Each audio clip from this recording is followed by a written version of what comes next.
Christ impulse across the ages and its power in the human being. In our time, it becomes increasingly important for souls whose karma has led them to spiritual science to receive a deep impression of the meaning of the mystery of Golgotha. Friends who were present at our most recent branch meetings have already heard much about the fact that the mystery of Golgotha has a prehistory. It is, as it were, the conclusion of a series of events. These dear friends have also heard that in the earth's development, the Christ being united with the body of Jesus of Nazareth. Through this union, a being walked on fields of earth through whom the presence of the cosmic Christ being was revealed within earthly existence. It is important for the whole future development of humanity that human beings today acquire an increasing understanding of the mystery of Golgotha. From this understanding, reverence and deeply heartfelt devotion must flow toward what occurred through the mystery of Golgotha for the development of humanity. As we have said repeatedly, we know that in the preparation for the mystery of Golgotha, 2 Jesus infants were born. One was the Jesus with the Zoroaster capital I. The other, from the Nathan line of the house of David, was a most special being. We know that when the Nathan Jesus was 12, the Zoroaster I moved over into him from the other boy, the Solomon Jesus. Between his 12th and 30th years, this Nathan Jesus, bearing the Zoroaster I, prepared to undergo the event shown in the baptism in the Jordan, the reception of the Christ being. The Christ being interpenetrated this Jesus of Nazareth, and at death poured itself out into the spiritual sphere of the earth. As a result, humanity can participate more and more in the spiritual powers proceeding from the mystery of Golgotha, powers that can flow through all souls and hearts. I have already said that before Golgotha, in a certain way as preparation, the mystery of Golgotha took place 3 times for the salvation of humanity, once in the ancient Lemurian age, then in the Atlantean age, and then, once again, toward the end of the Atlantean age. Finally, at the beginning of our time, as we reckon it in the post-Atlantean period, it took place for the 4th time in the way we know it. Only what we call the mystery of Golgotha took place on the physical plane. The other events, which were preparatory ones, took place entirely in the spiritual world. But what happened then, the forces that formed, flowed down into earthly souls and bodies for the salvation of humanity. In all the events that prepared the mystery of Golgotha, the same being, which was born later as the Nathan Jesus, was suffused with the Christ being. The essential aspect of the mystery of Golgotha is that this Jesus being who grew up as the Nathan boy was permeated by the Christ being. The being who later became the Nathan Jesus was also present at the 3 earlier events, only then he was not incarnated as a physical human being. He lived as a spiritual archangelic-like being in the spiritual worlds, and was interpenetrated by the Christ being in the preliminary stages of the mystery of Golgotha, during the Lemurian age and twice during the Atlantean age. Consequently, we can say that there were, so to speak, 3 angelic lives in the spiritual world. The being who led this angelic or archangelic life was fundamentally the same one who was born later as a human being and is described in the Gospel of Luke as the Jesus child. 3 times this angelic being, who later offered himself for sacrifice as a human being, offered himself for interpenetration by the Christ impulse. Just as we have in Christ Jesus a human being suffused with the Christ impulse, we can also say that previously an angel was interpenetrated with the Christ impulse 3 times. And just as what happened through the mystery of Golgotha flowed out into the spiritual atmosphere of the earth, so also what occurred in the first 3 events flowed out of the cosmos onto the earth.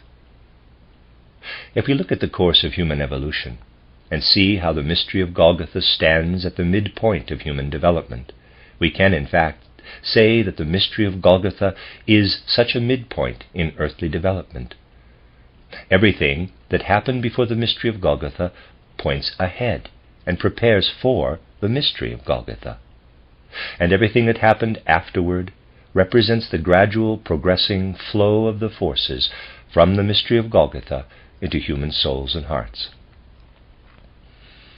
If we look more closely into which part of the human being received what flowed out from the force of the mystery of Golgotha, we can say that the force of the mystery of Golgotha flows to that part of the human being that can develop its consciousness in the physical world. Is that not so? We cannot yet speak of Jesus Christ to the child who has just been born. There is no way we can make a child understand who or what Jesus is. If we could look into the soul of a child whose eyes are resting on some image, whether an image like the Sistine Madonna or the crucifix, we would notice that we cannot approach a child at the very beginning of life with the outer pedagogical methods we use on the physical plane. But we can, starting with the time when the child begins to babble, accustom it to pronounce the name of Jesus and offer it pictures referring to Christ. However, we will not feel a deeper understanding preparing itself in the heart of a child at the very beginning of life. One thing is clear to anyone who can look into the mind of a child with the means of spiritual science. The first time one can help even the feeblest feeling for Christ to dawn through outer pedagogical methods is when the child reaches the point in its life that it can later remember, when its consciousness of its I awakens.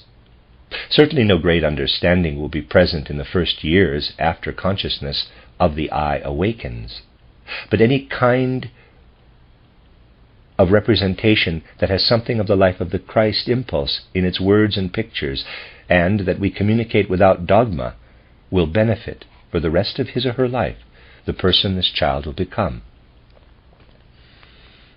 After the awakening of consciousness of the I, we can indeed do some things, even when only a dim consciousness is present. For example, a child looks at the Sistine Madonna and Christ on the cross entirely differently after the awakening of consciousness of the I than before, even though we cannot yet begin to make an effect on that child through physical means. The mystery of Golgotha entered the earthly development of humanity and is destined to have its effect on the progress of spiritual life on the physical plane. And a human being actually first really sets foot onto the physical plane consciously when the I awakens. But what is there before this? 3 things precede the awakening of the I in the child. I have already alluded to these in earlier lectures. They are things of enormous importance. The child learns to walk, which means it learns to raise itself up out of the position from which it was incapable of directing its bodily stance away from the earth to the heavenly heights of the universe. It learns to bring itself out of the horizontal position into the vertical position. By this, human beings primarily distinguish themselves from beasts. Through its own inner power, the child learns to assume an upright posture and to turn its gaze away from the earthly. The animal, through its entire determined nature and form, must necessarily have its gaze directed to the earthly. The exceptions to this are only seeming ones. The child learns the upright posture before consciousness of the I awakens. We actually recapitulate, in our present post-Atlantean life, all the things we as human beings have appropriated in the course of time. What we made our own only gradually during the ancient Lemurian age, learning to walk and stand upright, we now repeat in childhood before our I consciously awakens. This learning is compressed into the time when it does not yet depend upon our consciousness. It still functions as an unconscious impulse. Animals that have an approximately vertical, approximately upward-pointing gait have their entire organism so organized that they naturally assume this position, which is, in fact, fundamentally not entirely erect. It would be a false comparison if animals that become approximately vertical were considered to be like human beings. A human being is called, in the first period of life, before consciousness of the I awakens, yet through the disposition of the eye, to bring itself into an upright vertical posture, to raise itself out of the position in which it existed in the ancient moon age. The direction of its backbone was then parallel to the surface of the moon. It was primarily horizontal. In the ancient Lemuria, human beings learned to transform the moon orientation into an earthly orientation. This arose because, out of their own substance, the spirits of form first instilled the eye into the human being during the development of the earth.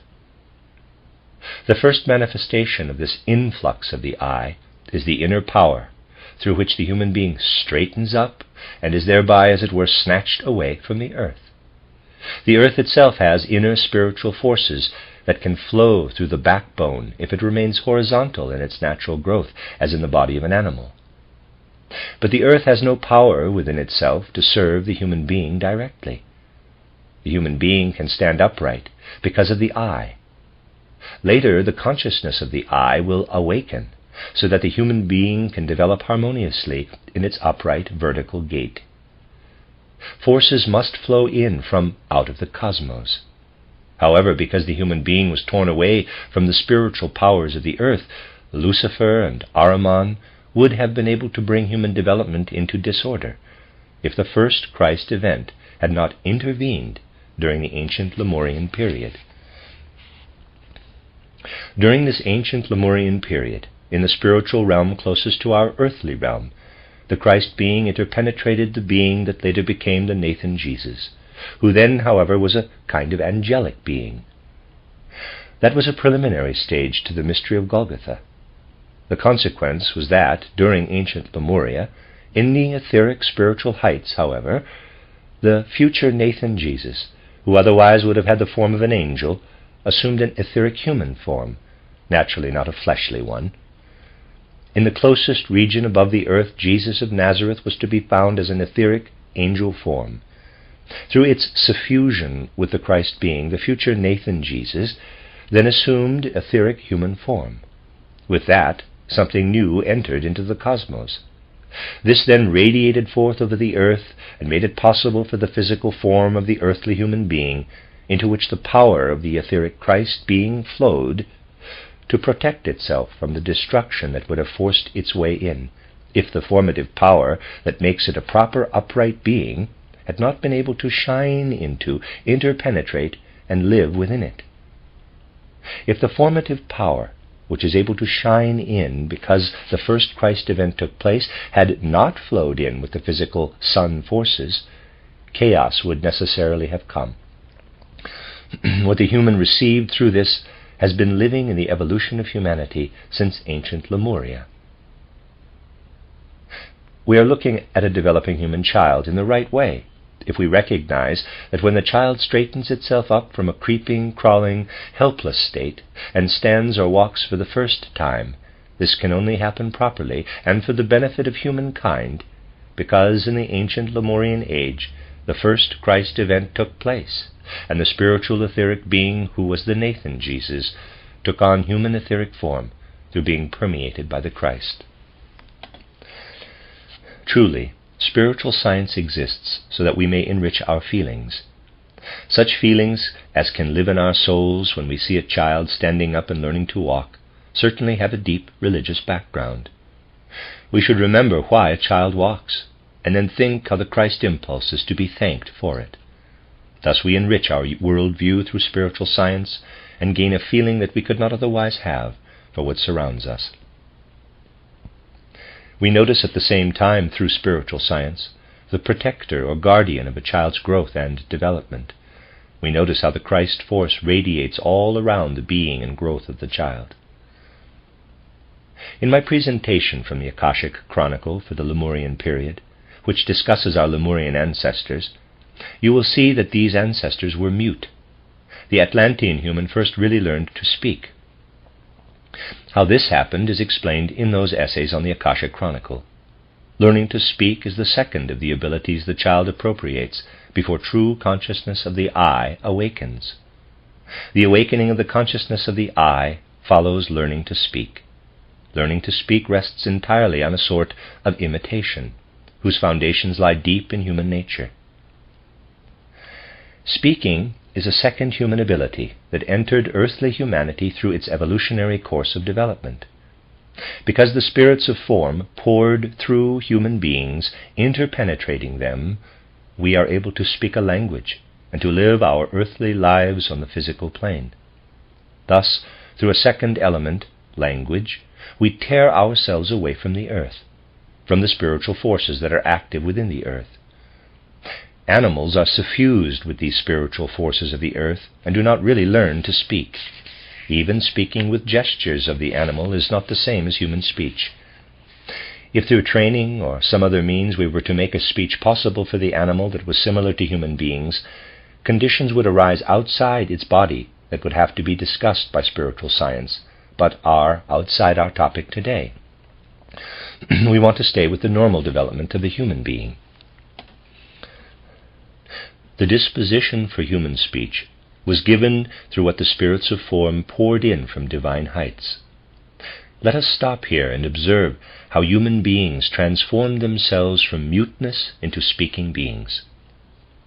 They freed themselves from the forces that wash through the earth spiritually, just as they freed themselves from the first stream by standing upright.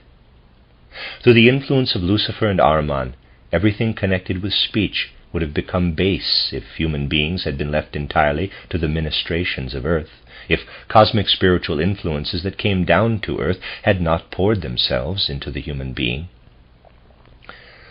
Without these cosmic influences, humanity would not have properly developed its entire life culture. All its physical organs, the larynx, tongue, throat, and so forth, and indeed even the deeper-lying organs like the heart, and so on, insofar as they relate to speech. If nothing had happened through Christ, during the Atlantean period, human beings would have developed their organs in such a way that they would have been capable of expressing themselves only in a meager babble, like a sibyl or a medium, about what causes them egotistical pain, joy, desire, or passion. Human beings would be able to produce far more artistic sounds than an animal, but their sounds would have been expressions only for what lives inside them. They would have living interjections or feeling words to express physical processes taking place in the organism. The whole of language would consist only of interjections. While now we keep the number of interjections in our languages to a minimum, without the intervention of Christ, the human art of speaking in its full complexity would have developed only to the point of interjections. This was averted in human evolution. The second Christ event averted the disorder in the power of speech that meant one could express only what was interior. This happened through the fact that in the etheric heights, the being who later became the Nathan Jesus was imbued a second time with the Christ being, and assumed an essence that so penetrated human physical organs that from then on human beings became capable of uttering something other than interjections. The second Christ event made human beings capable of grasping what is objective. Yet language, the power of speech, the human ability to express the movements of the soul in words, was still in danger. Through the second Christ event, it could well have happened that human beings would not only have found sounds, interjections, or feeling words for what lay within them, but also in a certain way could have loosened the inner movement of speech. However, indicating external things through words so that words can be correct signs for external things still remained endangered by Luciferic and Ahrimanic influences well into the Atlantean period. Then came the third Christ event. For the third time, the being in the spiritual heights, who was later born as the Nathan Jesus, united with the Christ being, and once again poured itself, with the forces it assumed at that time, into the human capability of speech. The power of this Christ Jesus being now penetrated for a second time the organs in the human body having to do with the power of speech. This penetration gave the power of speech the possibility to craft words that are real signs for external surroundings, and thereby crafted language as a means of communication throughout the individual regions of humanity. The child could never learn to speak if these two Christ events had not occurred in the Atlantean age. Once again we enrich our feeling through spiritual science, if, when the child begins to speak and perfects its speaking, we then think about how the Christ impulses rule within the unconscious, and how the power of Christ lives in the power of speech as protector and helper.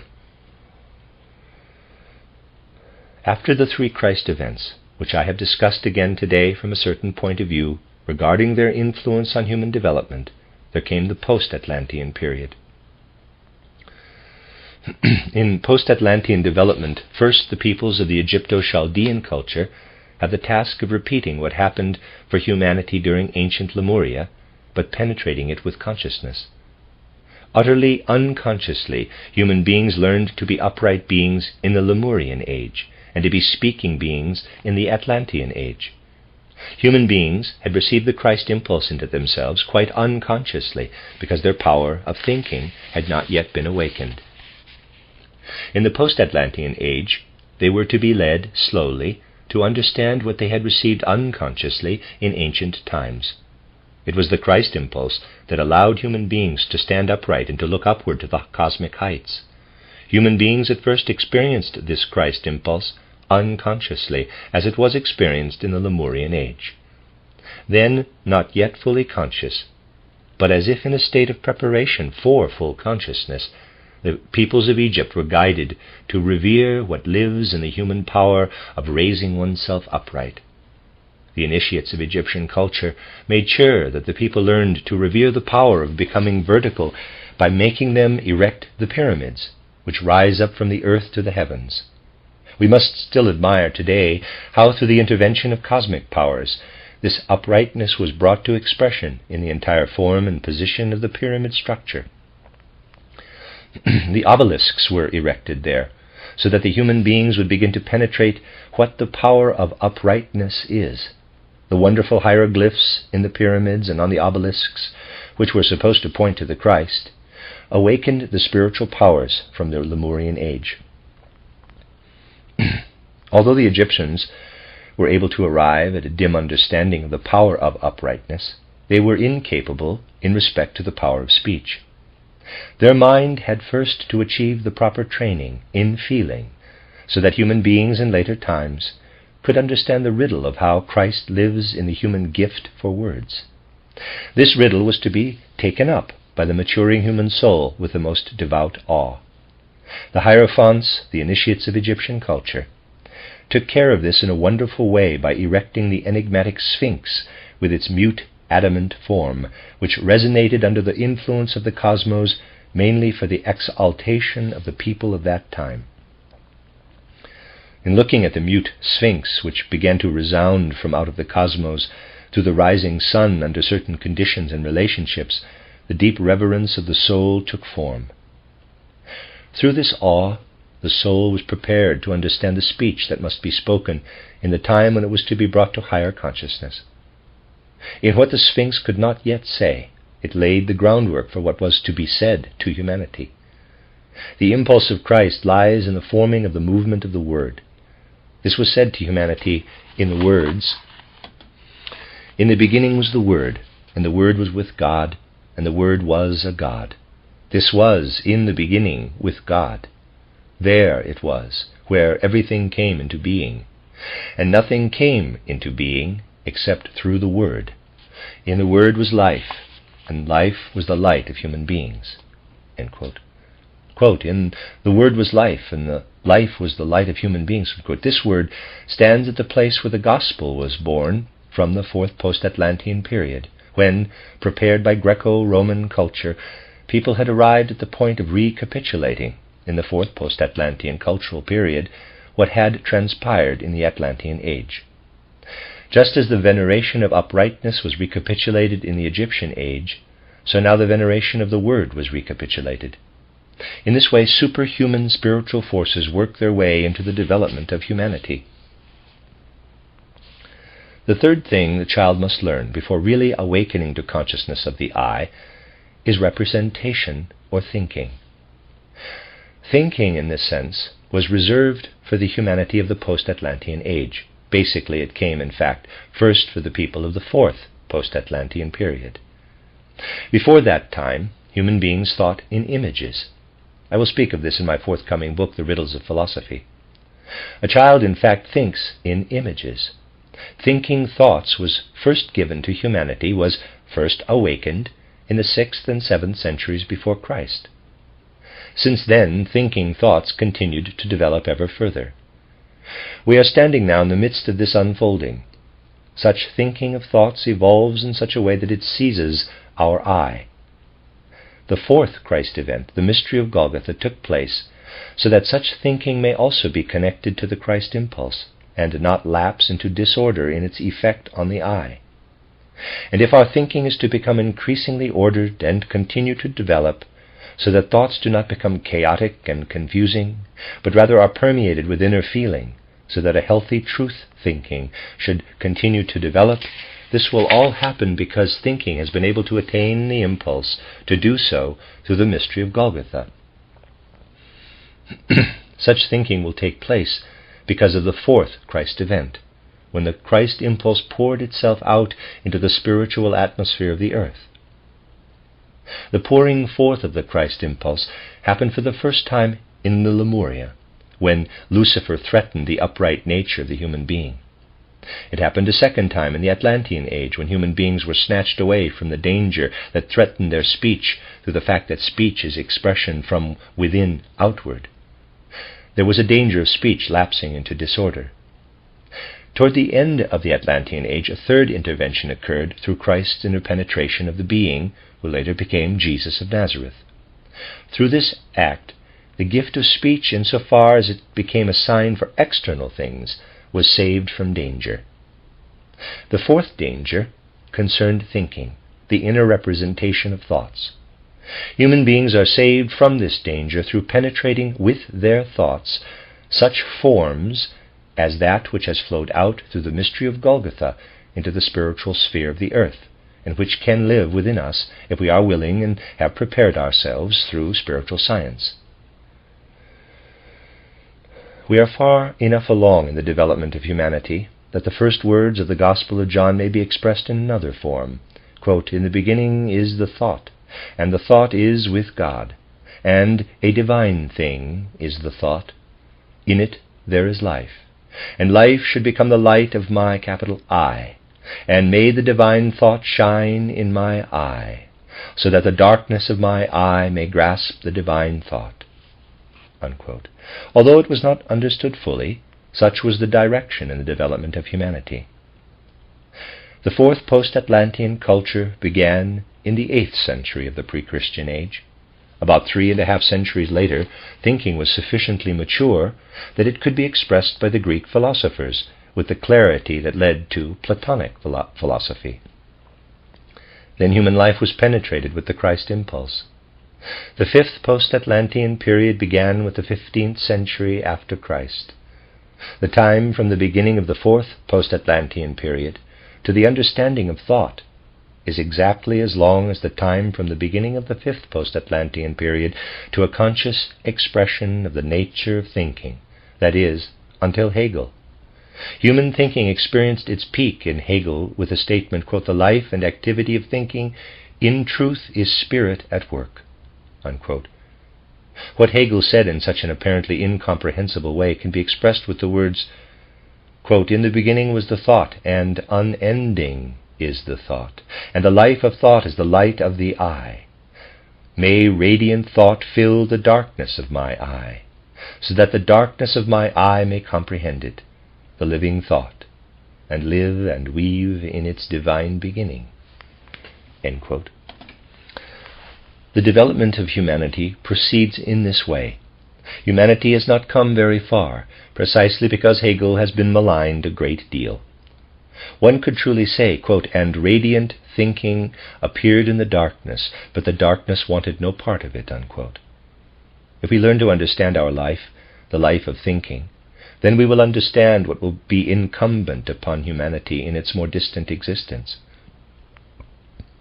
At the same time, because we work from the basis of spiritual science, there is still something more. Later epochs are always prepared in earlier epochs.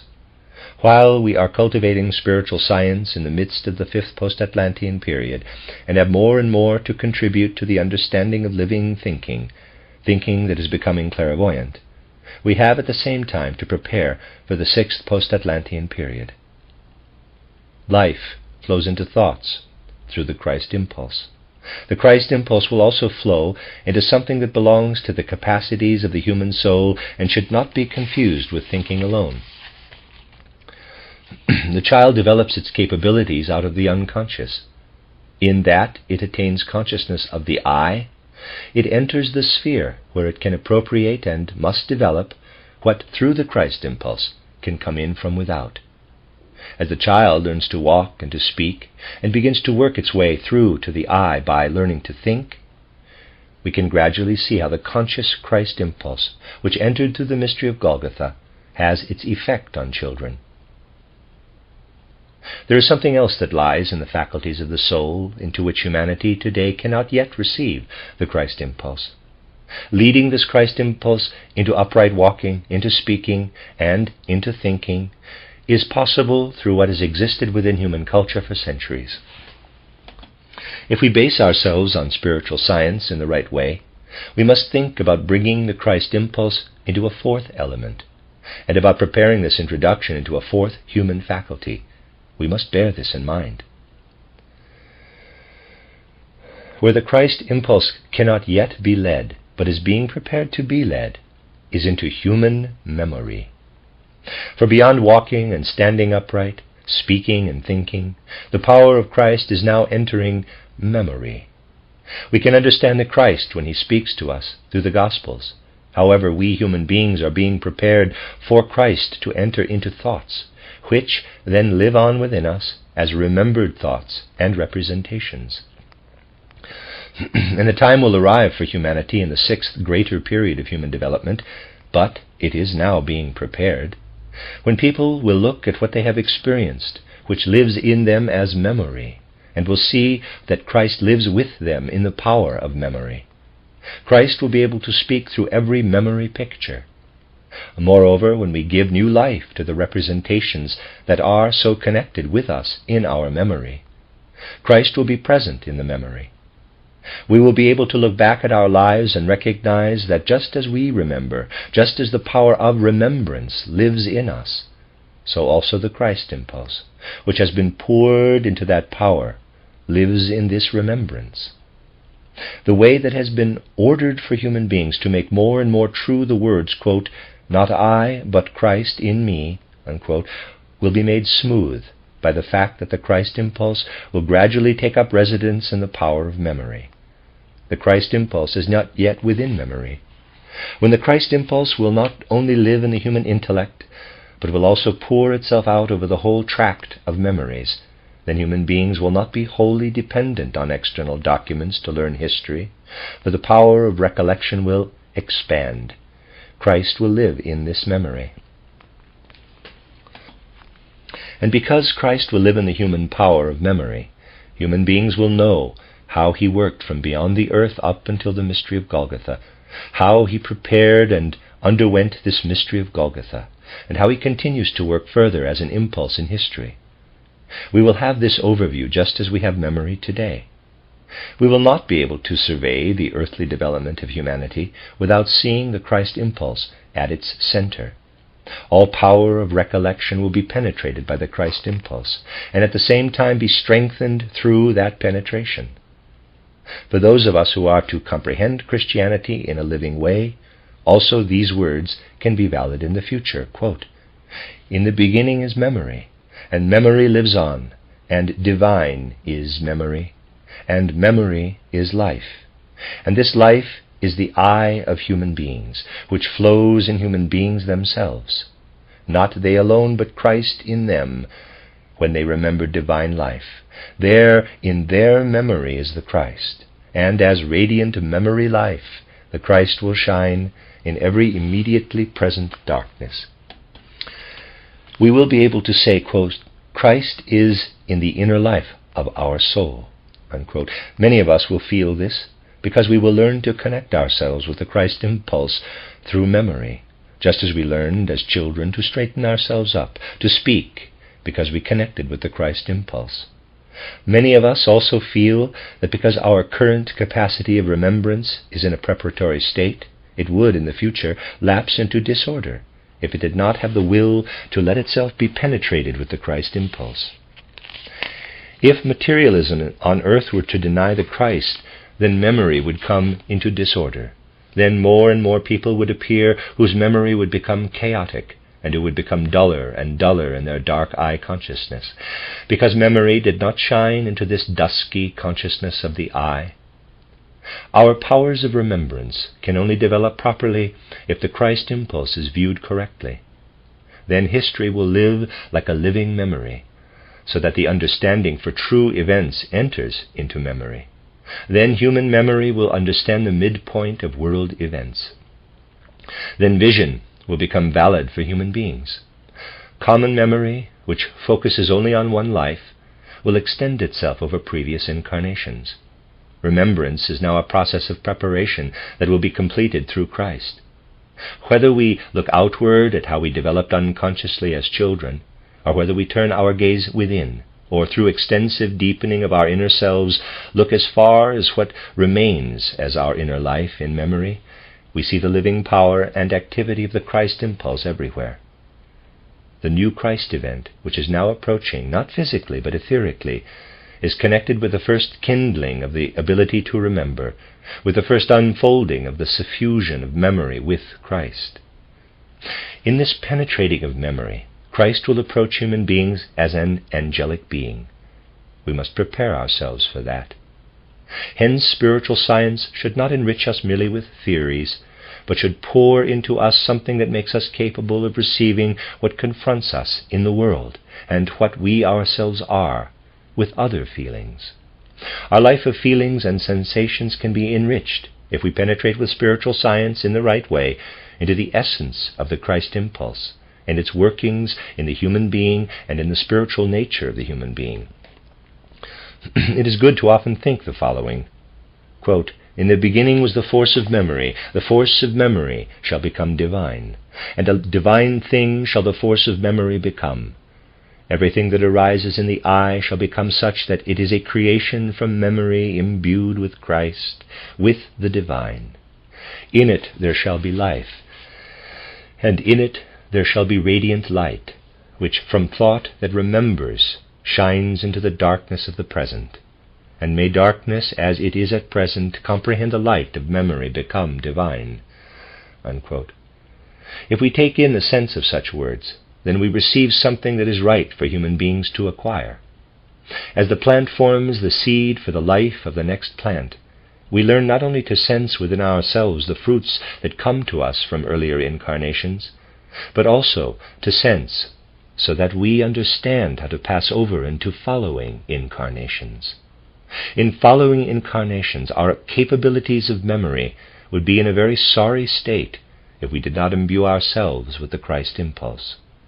Thinking is still only minimally interpenetrated with the Christ impulse, and it is already approaching the memory.